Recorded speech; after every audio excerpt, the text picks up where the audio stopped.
شہباز شریف صاحب نے، نون لیگ نے ایک وفد بھیجا ہمارے پاس، اور انہوں نے اپنے خواہش کا اظہار کیا کہ وہ آئینی ترمیم لے کر آنا چاہتے ہیں، اور ویسے تو ان کا بہت سے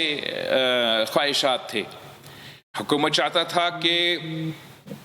آئینی عدالت اور آرٹیکل 243 کی ترمیم کے ساتھ ساتھ کہ وہ ایگزیکٹو میجسٹری کا نظام واپس لے کر آئے، وہ جو تعلیم اور پاپولیشن کنٹرول کے شعبے ہیں جن کو ہم نے صوبے کو ڈیوالو کیے تھے 18ویں ترمیم میں، وہ واپس چاہ رہے تھے اپنے پاس۔ حکومت چاہ رہی تھی کہ جو آئینی تحفظ میں نے پاکستان پیپلز پارٹی نے صوبوں کو معاشی حصہ کو دلوایا تھا آئین میں، این ایف سی کو ایک آئینی تحفظ جو ہم نے صوبوں کو دلوایا تھا کہ صوبہ کا حصہ، آئین میں یہ تحفظ ہے کہ آپ کا حصہ کم نہیں کیا جا سکتا ہے، بھر سکتا ہے مگر کم نہیں کیا جا سکتا۔ حکومت کو خواہش تھا کہ یہ آئینی تحفظ کو ختم کیا جائے۔ اسی طریقے سے حکومت کے مختلف اور پروپوزلز تھے، تو پاکستان پیپلز پارٹی نے صوبوں کا جو شہر تھا، صوبہ کو جو معاشی شہر کا جو آئینی تحفظ تھا، اس آئینی تحفظ کو پاکستان پیپلز پارٹی نے بچا دیا۔ اگر وہ آئینی تحفظ چلا جاتا تو سب سے بڑا معاشی نقصان سب سے پہلے صوبہ پنجاب کو ہوتا، پھر صوبہ سندھ کو ہوتا، پھر صوبہ بلوچستان کو ہوتا اور پختونخوا کو ہوتا۔ تو میں فخر کے ساتھ پاکستان پیپلز پارٹی کے جیالوں کو یہ بتا سکتا ہوں کہ آپ کی وجہ سے وہ آئینی جو تحفظ ہے اس کو چھیڑا نہیں کیا، اور حکومت وقت نے اس مطالبہ کو سے بھی پیچھے ہٹا ہے۔ جو دوسرا پاکستان پیپلز پارٹی کی اس آئینی ترمیم میں آپ کے پاکستان پیپلز پارٹی کے ملک بھر کے جیالوں کے کامیابی ہے کہ ہم نے جو شہید محترمہ بینظیر بھٹو کا چارٹر آف ڈیموکریسی کی صورت میں ایک وعدہ جو رہ گیا، جو ہم نے 18ویں ترمیم میں کرنا تھا مگر کچھ اس وقت کے دوست چیف تیرے جان نثار کے نعرے لگا رہے تھے، تو جو عدالتی ریفارم تھا وہ ہم سے رہ گیا۔ ہمیں ایک موقع ملا کہ ہم نہ صرف شہید محترمہ بینظیر بھٹو کی یہ نامکمل جو وعدہ ہے آئینی عدالت بنانے کا ہم وہ بنا سکے، مگر ساتھ ساتھ جو پاکستان پیپلز پارٹی کی چارٹر آف ڈیموکریسی کا اسی کے ساتھ ایک مطالبہ تھا کہ آئینی عدالت بنے، مگر اس آئینی عدالت میں تمام صوبے کے برابری کا نمائندگی ہو۔ ہم نے شکر الحمدللہ یہ فتح حاصل کیا ہے کہ نہ صرف ہم نے آئینی عدالت بنا کے چارٹر آف ڈیموکریسی کا وہ شک پورا کر دیا، مگر ساتھ ساتھ صوبوں کو برابری کا نمائندگی عدل انصاف کے حوالے سے دلوا دی، اور یہ بہت بڑا کامیابی ہے۔ یہ ایک ایسا تاریخی کامیابی ہے کہ شاید کسی کو اس کا صحیح احساس نہ ہو، مگر جب قائد عوام شہید ذوالفقار علی بھٹو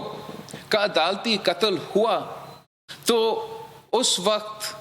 یہ جو برابری کی کانسیپٹ تھا وہ ہمارا عدالت میں نہیں تھا، اور جب ہمارا عدالت نے قائد عوام کا عدالتی قتل کروایا تو نہ صرف وہ ہمارا آئینی اور لیگل تاریخ میں ان کے اوپر ایک بہت بڑا داغ تھا، مگر ہمارے وفاق کو ہلا دیا تھا۔ اسی طریقے سے اگر آپ تاریخ میں قائد عوام کے قتل کے کیس سے لے کے آگے جاتے ہوئے بھی تمام جو عدالت کے فیصلے کیے جاتے تھے، چاہے وہ شہید محترمہ بینظیر بھٹو کی پہلی حکومت کا ہٹانے کی بات ہو، پھر میاں صاحب کا حکومت کا بحال کرنے کی بات ہو، پھر شہید محترمہ بینظیر بھٹو کی دوسری حکومت کو ختم کرنے کی بات ہو، پھر وہ مشرف کی دور میں عامروں کو عدالت کی طرف سے آئینی تحفظ دلوانے کی بات ہو، ہمارا عدالت کی تاریخ آپ کے سامنے تھا۔ ہم امید کرتے ہیں کہ اب جب کہ ہم نے ایک آئینی عدالت بنایا اور وہ آئینی عدالت اس ملک کے جو سب سے بڑے مسئلے ہیں، آئینی مسئلے ہیں، سیاسی مسئلے ہیں، وہ ان کو دیکھیں گے، اور جو پرانا ہمارا سپریم کورٹ آف پاکستان ہے وہ تمام کرمنل میٹرز کو دیکھیں گے۔ اس طریقے سے سب سے پہلے پاکستان کے عوام کو، عام شہری کے جو عام ایشوز ہے جو کرمنل سے ریلیٹڈ ہے، ان کو وہ فوری طور پہ ریلیف ملے گا کہ آخر ان کیسز کو پورا طریقے سے ایک فوکس دیا جائے گا۔ اور دوسری طرف ہمارا آئینی عدالت جو ابھی بنا ہے، اب اس عدالت، اس ادارہ، ان جج صاحبان کے کندھوں پہ ایک بہت بڑا ذمہ داری ہے۔ انہوں نے پورا وفاق کا نمائندگی کرتے ہوئے ہمارا آئینی ایشوز کو بھی دیکھنا ہے، جوڈیشل انڈیپینڈنس کو بھی دیکھنا ہے، اور میں امید کرتا ہوں کہ وہ اس طریقے سے کام کرتے ہیں کہ جو ماضی میں ہمارا عدالتوں نے ان کے اوپر جو ٹرسٹ تھا وہ اٹھ گیا تھا، ہمارا امید ہے کہ اب یہ آئینی عدالت کوشش کریں گے کہ عوام کا جو اعتماد ہے وہ بحال رہیں، وہ ایسی آئینی عدالت بنے جو آئین کا ترجیح کرے، جو قانون کا ترجیح کرے، جو انصاف کرے، نہ کہ وہ ایسے عدالت بنے جو ڈیم بنانے نکلے، جو شہر اور غریب لوگوں کا گھر تباہ کرنے نکلے، جو کبھی کبھار ٹمیٹو اور سموسے کی قیمت وہ طے کرے، وہ اپنے حکومتیں، جمہوری حکومتیں کو گھر بھیجے، وزیر اعظم کو ڈسکوالیفائی خط نہ نکلے پہ کرے۔ یہ جو ماضی ہے، یہ جو ہمارا تاریخ ہے، ہمارا امید ہے کہ ہم نے ماضی میں چھوڑا ہے، اور جو ہمارا مستقبل ہے وہ اب آئینی عدالت کی صورت میں پاکستان کی ایک بہت بڑا جوڈیشل فالٹ لائن کو ہم ایڈریس کرنے جا رہے ہیں۔ کچھ لوگوں کا کوشش یہ ہے کہ وہ اس آئینی عدالت کو متنازع بنائیں، اور ہمارا امید ہے کہ آئینی عدالت اپنا کردار سے ان سب کو غلط بھی ثابت کر دیں گے۔ اور میں ایک صاف پیغام دینا چاہتا ہوں ان سیاسی قوتوں کو جو پارلیمان کا کیا ایک قدم کو متنازع بنانا چاہتے ہیں، کہ کسی بھی جمہوری نظام میں یہ ہمارا کام ہے، یہ پارلیمان کا کام ہے، یہ عوام کے نمائندے کے کام ہے کہ وہ قانون سازی کرے اور وہ آئین سازی کرے۔ بالکل میرا بھی خواہش یہی ہو سکتا ہے کہ ایک متفقہ آئینی ترمیم لے کر آئے، کنسنسس کے ساتھ کام کیا جائے، لیکن اگر کسی کام نے کنسنسس کے ساتھ نہیں تو صحیح ایک اکثریت کے ساتھ کیا گیا ہے اور پارلیمان کی طرف سے کیا گیا ہے، تو صرف اور صرف پارلیمان کے پاس یہ اختیار ہے کہ اس فیصلے پہ نظر ثانی کرے یا نہ کرے۔ اگر کوئی یہ مطالبہ کر رہا ہے کہ کوئی عدالت یہ فیصلہ دے یا کوئی یہ جج صاحب فیصلہ کرے کہ یہ آئینی ترمیم رہ سکتا ہے یا نہیں، یہ ان کا اختیار نہیں ہے۔ نہ ہی ہم یہ اجازت دیں گے کہ کوئی اور ادارہ پارلیمان کے اختیار میں یا پارلیمان کے جو دائرہ ہے اس میں آ کے اپنا مداخلت کرے۔ پاکستان کی تاریخ بھری ہوئی ہے اگزامپل سے کہ جہاں دوسرے ادارے نے پارلیمان کے دائرے میں آ کے مداخلت کیے اور اس کا نقصان پاکستان کے عوام نے بھگتا ہے، اس کا نقصان پاکستان کا وفاق نے بھگتا ہے، اس کا نقصان میں اور آپ نے بھگتا ہے۔ ہم مستقبل میں خبردار کرتے ہیں کہ پارلیمان کا جو دائرہ ہے اس کا تحفظ کرنے کے لیے، اس کا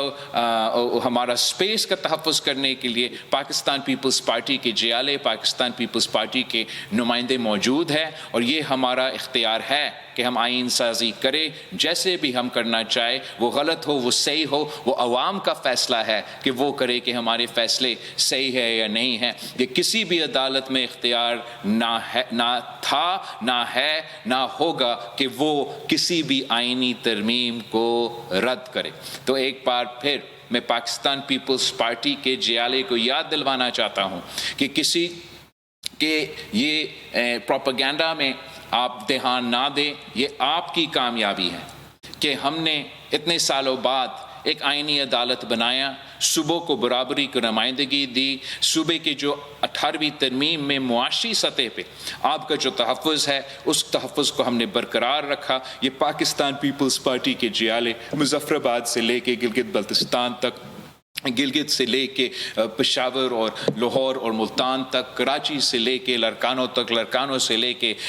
گوادر اور کوئٹہ تک، یہ ہمارا کامیابی ہے۔ اس کامیابی پہ ہم فخر کرتے ہیں اور امید رکھتے ہیں کہ ہمارا آئینی عدالت آگے جا کے عوام کے مطابق، عوام کے ایکسپیکٹیشنز کے مطابق ڈیلیور کر سکے۔ یہ پورا ہمارا آئینی ترمیم کے حوالے سے جو آپ کی کامیابیاں ہیں وہ اپنی جگہ۔ میں ایک اور ایشو کے بارے میں پاکستان پیپلز پارٹی کے جیالوں سے، پاکستان پیپلز پارٹی کے کارکنوں سے بات کرنا چاہ رہا تھا۔